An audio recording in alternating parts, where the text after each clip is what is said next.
Hi everyone, welcome to another Bachelor recap. My name's Yani if you're new, and let's just get right into it because even though the drama queens have left, there is still plenty of drama. So the episode starts off with, where we left off last week with MJ and Jessenia, and Matt just basically pulls them to the side and has a conversation with them. He just wants to get to the bottom of it, and you can just tell he's so drained from this whole situation. While Matt is having that conversation with Jessenia and MJ, the other girls are at the house waiting just to see who's coming back. And at this time, Serena C decides to call out Katie and lets her know that she's the reason for all of this drama and Matt didn't need to know anything that was going on. And I thought that was BS because one, she's one of the mean girls, and two, I don't think Katie did anything wrong. The house was very toxic. The girls are, not all of them, but a majority of the girls were very mean and malicious to the new girls.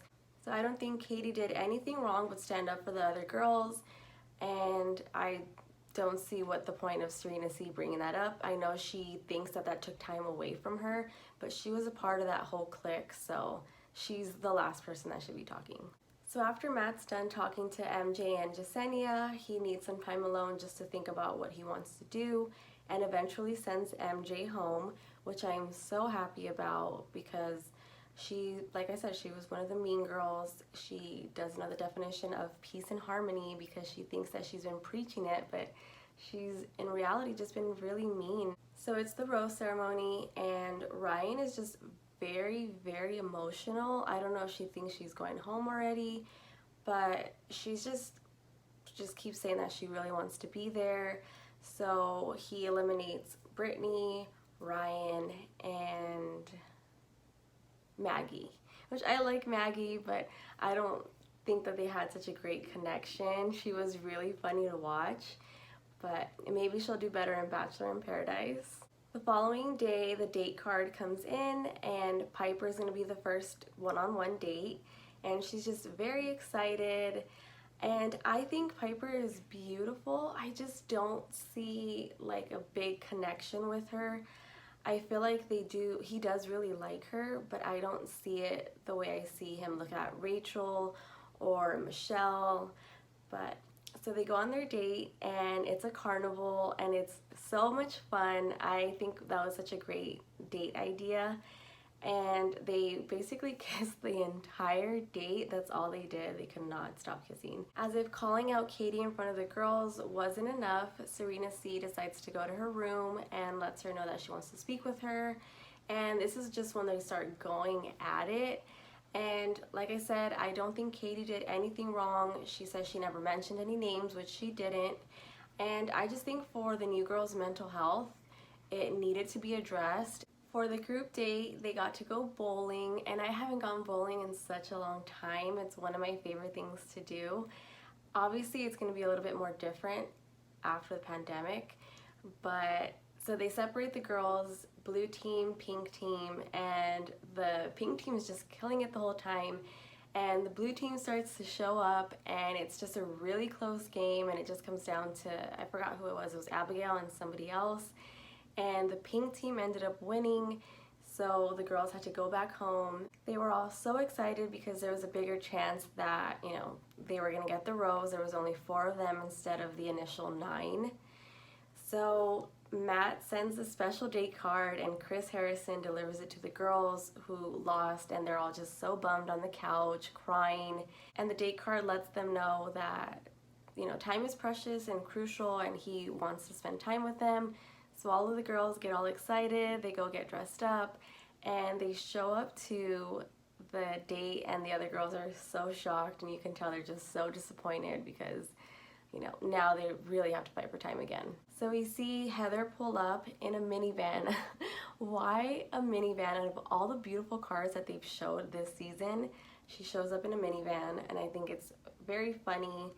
She goes to the guard, she says she wants to see Chris Harrison, and of course Chris Harrison comes out acting so surprised, like if he wasn't a part of it, and he says he has to talk to Matt, and he has to talk to a bunch of other people.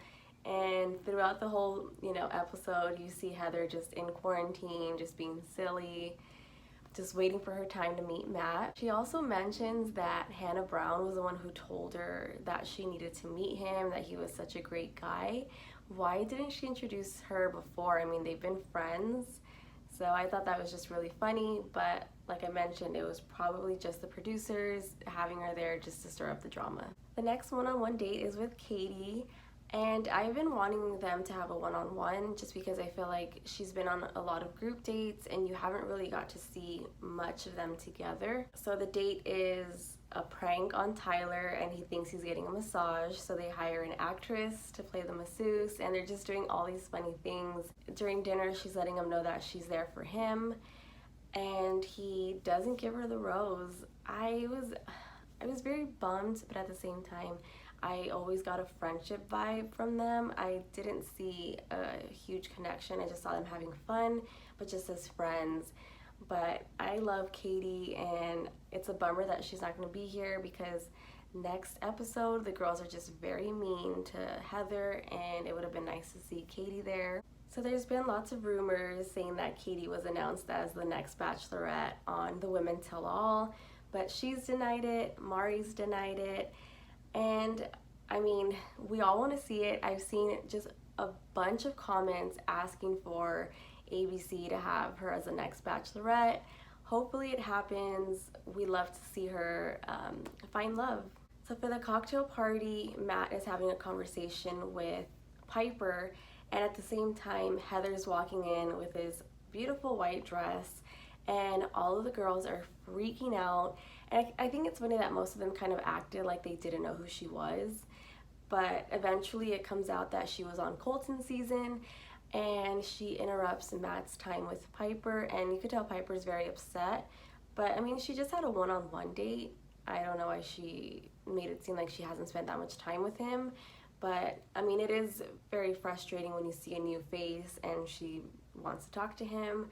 And during this time, Matt is just laughing. Like when he sees her, he has no words, and he has like that nervous laugh, and he just says Heather's name, and they talk, and then she goes to tell the other girls about him laughing and being weird, and that's just where it ends. And I cannot wait to see what happens next. Unfortunately, we do see her crying, so I'm sure the girls are not so receptive to her, so we're just gonna have to find out.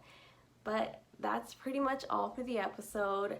Please don't forget to like, subscribe, and share, and I will see you all in the next one.